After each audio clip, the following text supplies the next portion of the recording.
想像してみてください。空港で搭乗ゲートの前に立っている自分を。周りはカップルや家族連れ。自分は一人。少しの緊張と少しの高揚感。でもこう思っている。なんとかなるし、自由だ。もしこれに共感できるあなたは、ただ旅行が好きな人ではなく、かなり希少な人なんです。多くの人は一人で旅行に行くことに不安や抵抗を感じます。怖くないの？寂しくないの？なんでわざわざ一人で？そう言われたことがあるかもしれません。ですが、実は一人で旅行ができる人は、特別な特殊能力を持っている人なんです。今回は、一人旅行ができる人が持っている特殊能力10選を脳科学、心理学、成功法則、この3つの視点からご紹介します。一人旅行ができる人、好きな人は自己理解を深めれる動画になっているので、ぜひ最後までご覧ください。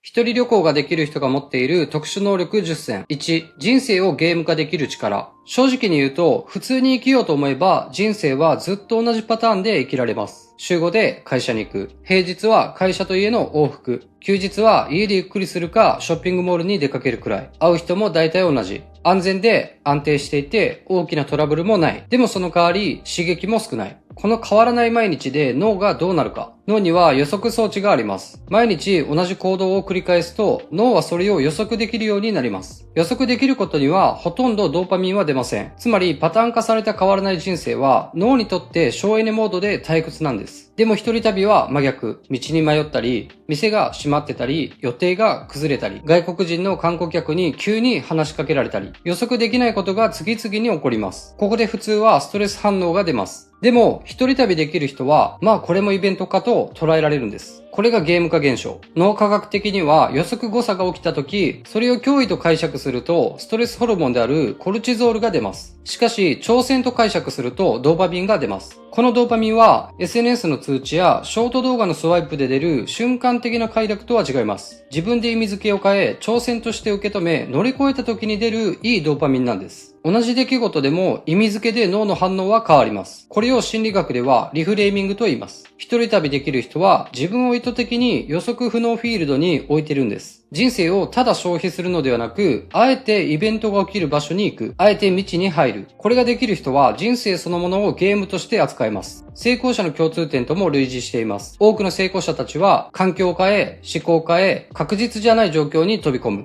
予測不能な場所に自分を置くことで人生をゲーム化して自分の能力のリミットを解除しているんです。一人旅できる人はすでにそれをやっています。2、小さな成功を自分で生み出せる力。一人旅って実は小さな成功の連続です。一人で飛行機に乗れた。無事に入国審査を突破した。時間までにホテルにチェックインできた。目的の店に行けた。全部小さな目標を自分で決めて成功させる。人間の自己肯定感は大きな成功ではなく小さな成功の積み重ねで上がっていきます。これはカナダの心理学者アルバート・バンデューラが提唱した自分は必要な行動を遂行し目標を達成できるという信念に関する自己効力感理論です。自分はできるという感覚は経験によって作られます。一人旅行できる人はこの成功体験を自分で量産できるんです。人との旅行だとこの責任感や成功が分散されます。誰かが予約してくれた、誰かがナビを見てるなど成功体験が分散されてしまうので、一人旅行では一人で達成できたという経験がさらに自分への自信を高めていけるんです。3、一人でもご機嫌でいられる力。これめちゃくちゃ重要です。多くの人は誰かがいないと楽しくない、誰かとどう過ごすかで自分の機嫌を決めています。これはこれで素晴らしいことなんですが、喧嘩になったり価値観の違いでの不機嫌になることも同時に存在します。でも一人旅できる人は違います。一人カフェ、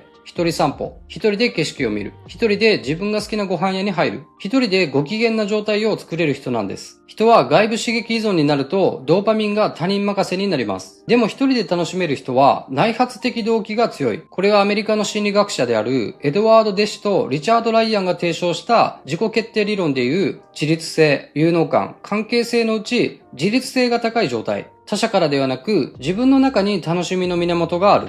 この状態は最強でコントロールできるんです。4、自分の人生を自分で決められる力。実は僕たちは普段自分で決めれる時間に限りがあります。学校では時間も勉強することもテストも規則も決まっている。会社では業務も目標も評価も期限も休み時間も決まっている。自分で自由に選択できるのは休日くらいで、その休日も家族時間を優先して自分で決めれてない人も少なくないと思います。社会では与えられた枠の中で正しくこなすことが求められる。そうなると気づかないうちに自分で決める力が弱くなってしまうんです。でも一人旅はその真逆。どこを目指すか？国内？海外まで思い切って行っちゃう？どのホテルに泊まるか？ツアーに参加するか？何時から何時まで活動するか？全部自分で決めていいんです。会社や学校や他人に押し付けられるものは何もないんです。正解もないし、責任も達成感も全部自分次第。脳科学では自己選択効果といって、人は自分で選んだものの方が記憶にも感情にも深く刻まれると言われています。だから一人旅をすると、なんとなく自信がつく。人生が動く人は必ずどこかで自分で決めています。環境を変える。転職する。独立する。付き合う人を変える。都会に出る。海外に住む。このような大きな決断は突然できるようにはなりません。普段から自分の意思で決定することで大きな決断もできるようになるんです。一人旅できる人は実はこの自分での意思決定を訓練している人でもあります。5、本音を見逃さない力。旅先で一人になると普段当たり前にあったノイズがなくなります。知らない街でスマホを閉じた瞬間、自分の声が聞こえる。本当はどうしたい？どんな自分でいたい？これからどんな人生を生きる？この自分にとって大事な問いに耳を傾けて考えることができます。人は他人といるとどうしても社会的仮面をつけてしまう。社会的仮面とは人が社会生活や環境に適応するために身につける外向きの顔や役割のことです。友達の前の自分、会社の時の自分、家族の前の自分、何かしら人は役割を演じて生きています。でも旅先での一人の時間は前頭前野が静まり、内省モード、デフォルトモードネットワークが活性化します。すると自己理解が深まる時間を過ごすことができます。一人旅行できる人はこの時間を怖がらないし大事にしているんです。限られた人生の中で多くの人が聞かないようにしている自分の本音を見逃さない力を持っている人なんです。6、孤独を自由に変えられる力。多くの人にとって孤独はネガティブなイメージがありますよね。でも一人旅できる人にとって孤独は自由なんですよね。誰にも合わせなくていい。誰にも気を使わなくていい。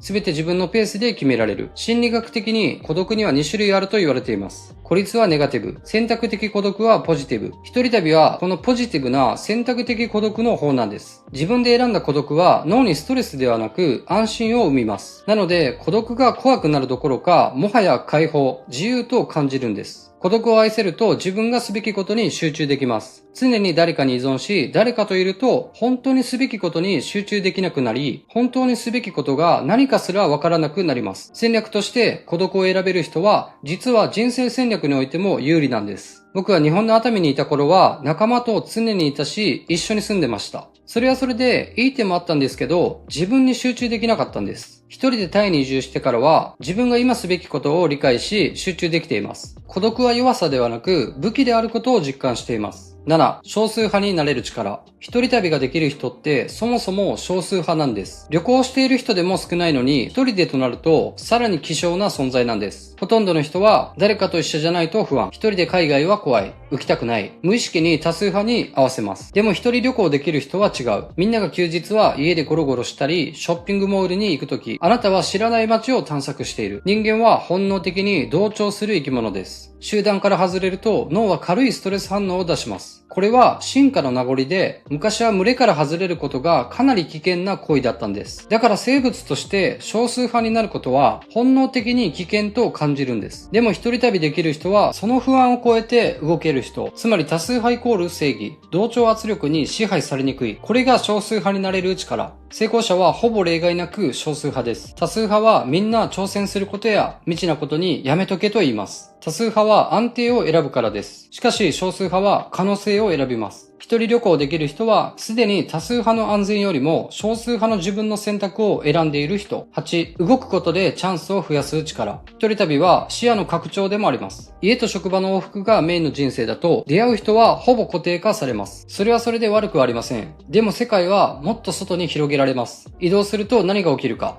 まず見える景色が変わります。海外旅行に行くと、海外でうまくいっているビジネスを見ることができます。これ、日本でやったらどうなるかな？観光客として不便を感じた。これ、改善したらビジネスになるかも。今まで気づかなかった世の中の歪みに気づいて、それがチャンスに変わるんです。脳は見たことがないものに反応します。新規性があると注意回路が活性化します。同じ環境にいると脳は情報を省略する。でも新しい場所ではこれは何だとフルで処理し始める。その中でチャンスに気づくようになるんです。人との出会いにも変化が生まれます。旅行先では旅に行ける時間とお金に余裕のある人、起業家、リモートワーカー、バックパッカー、海外移住者、お金はないけど時間はある大学生など、普段の生活では交わらない種類の人に出会えます。出会う人の幅が広がると知らなかった価値観や経験に触れられるんです。チャンスは同じ毎日の中で突然降ってはきません。動くことで気づける範囲が広がり、確率が上がるんです。9、自分の価値観をアップデートできる力。一人旅は自分の常識が壊れる体験です。文化が違う。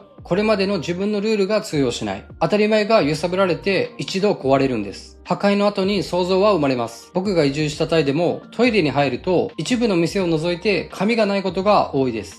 日本だと紙がなかったら終わったと思いますよね。けどタイの人は便器の横に常設しているホース型のウォシュレットで便座もお尻も洗うのが一般的です。日本人からしたらトイレットペーパーで拭くものだけど、タイの人は水で洗い流すものなんです。このトイレだけ見ても文化の違いが起こり、これまでの常識がアップデートされるんです。人は同じ環境にいると思考が固定化します。脳は常に一生懸命働くよりも楽に運転することを優先するからです。でも環境が変わると脳は強制的に再起動して新しい情報を取り込み始めます。これは神経可塑性と言います。つまり移動は思考のアップデート装置。一人旅行できる人はこれを頻度を上げて自分で起こせます。誰かと旅行に行ったりすると日程を調整したり価値観のアップデートの際に同行者の価値観が入ってきたりしてそれに合わせてしまうこともあります。自分一人で脳を再起動し価値観をアップデートすることで効果を最大限に高められるんです。10、自分の魅力を広げられる力。一人旅を重ねると人生に深みが出るんですよね。人は自分が知らない世界を知っている人に自然と惹かれます。インドのガンジス川の光景、エジプトのピラミッドのパワー、バリ島であった霊能力者、スマホをバンコクのタクシーに忘れて焦った話。それは単なる思い出じゃなくストーリーなんですよね。人間の脳は物語に反応します。体験は記憶に残りやすく、聞いている側の想像力を刺激するからです。つまり、経験値が増えるほど、語れる世界が広がる。語れる世界が広い人は、魅力ある人に移るんです。一人旅行できる人は、ただ移動しているんじゃなく、自分の物語を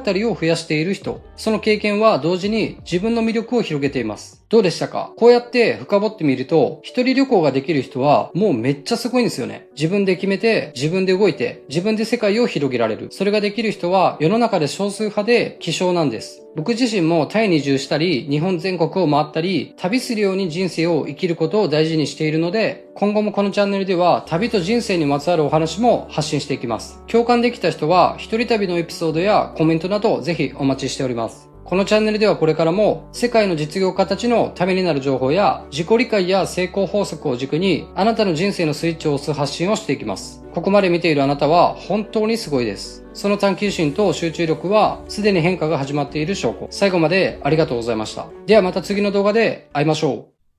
チャンネル登録ぜひよろしくお願いします。一緒に成長していきましょう。